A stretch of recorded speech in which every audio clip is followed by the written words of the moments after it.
Good afternoon and welcome everybody. We're going to dive straight in and look at the two new Guardians Kabam have released for Mirrorverse. We have Woody and Anna. Now, I've already had a quick look at these, as I'm sure most of you have by now.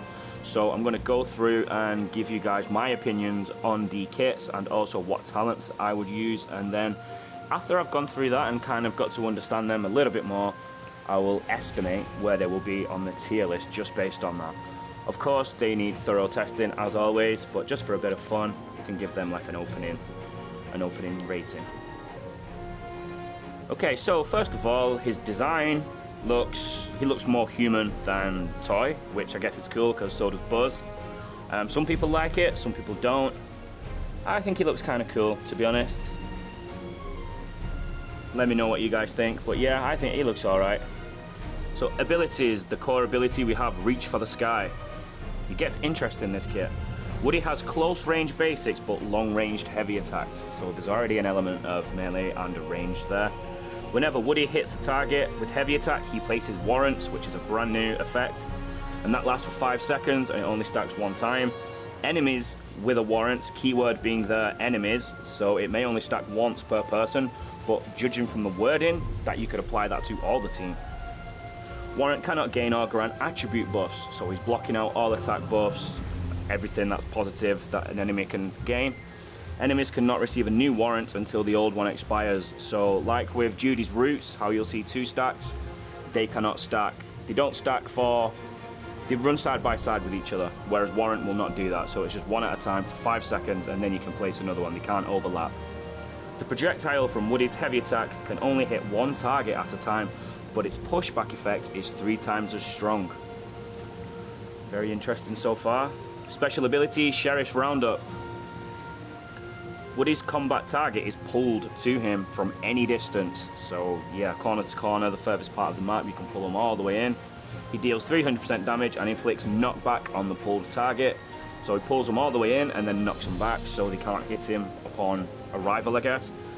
And if that target has warrant, they are stunned for 4 seconds. So it's kind of like Scorpion from Mortal Kombat, get over here, and then just basically stun them once they've got the warrant on. Then you can choose to either run away and throw the heavies from safe distance, or you can beat them up for a few seconds and then move on. Okay, so the max signature ability, as always, unlocks out 4 stars, A Friend in Me. Woody's special ability deals 200% damage. Whenever an enemy with warrant is defeated, all allies gain a 15% attack buff, lasts until the end of the encounter and stacks at 4, so you get 60% attack buff in total. And whenever an enemy with a warrant is defeated, all other allies have a 50% chance to heal 10%. So yeah, so far, judged off his kit, he is melee with a hint of ranged, but overall I'd say it was a melee support hybrid. And because I've gone ahead and read the talents, you will see why in a second. So we have Roundup Gang, grants an additional 10% attack at max at the start of an encounter to Woody and other melee or ranged guardians in this team whilst Woody is in the encounter. So if he dies, they will lose that. Protective Posse is the opposite of that. We have the tank and support 10% to each whilst Woody remains alive in the encounters. And here's where they start to get a little interesting. Frontier Justice. If Woody's combat target has a warrant or is villainous, Woody's basic and heavy attacks deal an additional 100% damage. So there's a little bit of an extra synergy there. Whenever Woody uses his special ability, the pulled target has a 60% chance to become stifled, which is also new, for 10 seconds. If the pulled target has a warrant or is villainous, the chance of stifled effects increase by an additional 40%. Advance 3, Cleaning Up the Town. Whenever an enemy gains a warrant, Woody has a 60% chance to cleanse one attribute debuff from all allies. So if you've got a wound, something like that, you have a chance to get rid of it. For each of Woody's allies that are leaders, so another bit of synergy, but this one's positive towards us instead of negative towards the enemy, the chance to cleanse increases by an additional 20%. That's pretty cool. So as you can see, he's got these support elements coming in. He's got buffs on the basic talents if you choose to go that route. And I'm guessing he also does a fair amount of damage. Last up, we have the elite talent. Favorite deputies. Basic and heavy attacks from all other allies deal an additional 100% damage against enemies with a warrant. That's going to make some certain Guardians of the range class absolutely insane. Whenever an enemy with a warrant is hit by Woody's heavy attack, it gains lure for 5 seconds. So we also have that lure element in, which we only ever really see from mainly tanks and say like Mike. So overall his kit is quite interesting. He's got lots of status effects, debuffs, buffs. Overall, I'm not quite sure on his overall damage output. I mean, the numbers look good. He doesn't have as many stacks and multipliers as the other melees we currently have, so his damage may not be on the high side, but after all, he's got a lot of status effects and crowd control moves, like he can pull them away, knock them back, stun, lure. So it's very interesting. I'm going to go with a very conservative guess, and I'm going to say at the worst he's going to be B tier, at the best maybe A tier. I don't think he'll fit that S category yet. I could be wrong, I hope I am, but yeah, we'll see. I just don't think the damage will be quite there, but you never know, we'll see. And moving along, next up we have Anna. Now her kit looks pretty cool. She has the small shield but the big sword. Again, another melee, and as you can see, she already has more base stat damage than Woody. Go back to compare it, but Woody has a lot more HP, 61 on the defense, which Anna has 7,000 there. So yeah, Woody has more HP but less defense and less attack power. We have Elemental Empowerment as the core ability. Each of Anna's basics has a 25% chance to inflict her target with burn, shock, wound, or freeze that deals 3% damage per second for 6 seconds, max stacks 15 per type. Now, if I'm reading that right, you can stack 15 of each of those, so that'd be 60 debuffs. I mean, that doesn't seem right, but that's how it reads to me. After holding a heavy attack for 1 second, Anna gains a 5% attack buff for each burn, shock, wound, or freeze on enemies that last for 12 seconds. So there's 15 stacks of that attack buff that can also come in. So as you can already see, just by this stacking ability, she's going to do some heavy damage. While holding a heavy attack, Anna cannot be knocked back by enemy heavy attacks and gains a 30% defense buff. So no charged enemies will be able to knock her back, providing you are charging your heavy attack. Special ability, Elemental Surge. Anna knocks back all enemies in a circle around her, deals 300% damage to each enemy hit.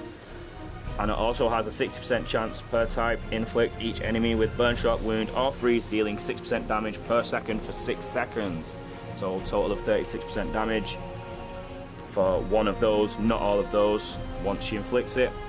And of course, as always, Signet ability unlocks at rank 4, Relay Strength. This is at max.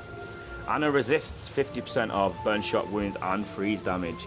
Each time Anna is inflicted with one of these effects, Anna's own damage of that type is increased by an additional 1% up to 5%. So if you do get a debuff and you can apply one of those back of the same class, like if you're afflicted by burn and then you manage to burn them, your burn is stronger. So yeah, she kind of uses the debuffs applied to her and puts them back to the enemy with even more damage than she could do without it. So it's an interesting kit. I mean, you really want to be in the midst of the battle with this one, taking a few more hits than usual, kind of like Hercules, where he takes some hits, gets his focus stacks up, and when he's hitting, he gets his attack stacks up. So essentially he's getting stronger by taking a bit of damage, kind of like that. But I think she's going to be more tankier than Hercules, to be fair. It's going to be interesting to see. Moving over to the talents, Sword of Arundel, 20%, we've got the basic ones here. Shield is the defense, and these are the interesting ones. Last Guard Stance. Once per heavy hold, if hit by an enemy, Anna has a 70% chance to gain an indestructible buff that lasts for 3 seconds. Now she is definitely striking me more of an upgraded version of Hercules. Elemental Ward. Anna's basic, heavy, and special attacks deal an additional 50% damage to Titanborn. Very interesting. Anna resists 30% of all Titanborn damage. That's a very new one, but it's going to help a lot of people progress through the later levels of the story campaign because there's a lot of swarms in there. Controlled Strikes. Anna's chance to inflict damaging debuffs with core ability is increased by an additional 10%. I can see this one being very key. The attack buff Anna gains from her core ability is increased by an additional 5%. So I think that one is going to be very mandatory towards Anna's kit if you want to play optimally. And of course, as always, the elite talent, we have Reinforced Resilience. Anna gains 6% armor when she is inflicted with Burn, Shock, Wound or Freeze. If Anna's target is immune to those effects when she inflicts them, she also gains armor. Nice. So if you cannot apply the debuff, you will gain some armor. And if you are inflicted, as said before, you will gain armor, and if you can return that back, you will do more damage back on the same status. So yeah, very interesting kit. I'm going to go ahead and say she's going to take Hercules' place in the A tier straight away. That's just my opinion. Of course, the project team, we do need to test her. I think Herc has more damage and maybe some more multipliers, but with all the other stuff and the status effects, and she will seem more tankier. It's going to be very interesting one to play. At the moment, I think the community are leading more towards Woody rather than Anna, but we'll see in time. And also, all those status effects that she can, she'll basically be food for certain people who heavy counter her, like Maui will get some food. Anybody that can cleanse, like Ariel, any debuff she puts on an Ariel just only makes Ariel stronger. Jack Sparrow will have a field day cleansing everything she can do. So she does have some hard counters already. Very interesting to see. So that about wraps this up, guys. I know I said I was going to give recommended talents, but with the versatility of these kits, I really think I should test these first, see how they pan out, see how they play, especially with Woody, who seems to have quite a lot going on with his kit. Anna, maybe not so much. I only have to test out a couple of talents. But if you agree with some of the things I've said, or you have difference of opinions, be sure to let me know in the comments, guys, and I will bring these Guardians to you soon with some gameplay footage. As always, take it easy now.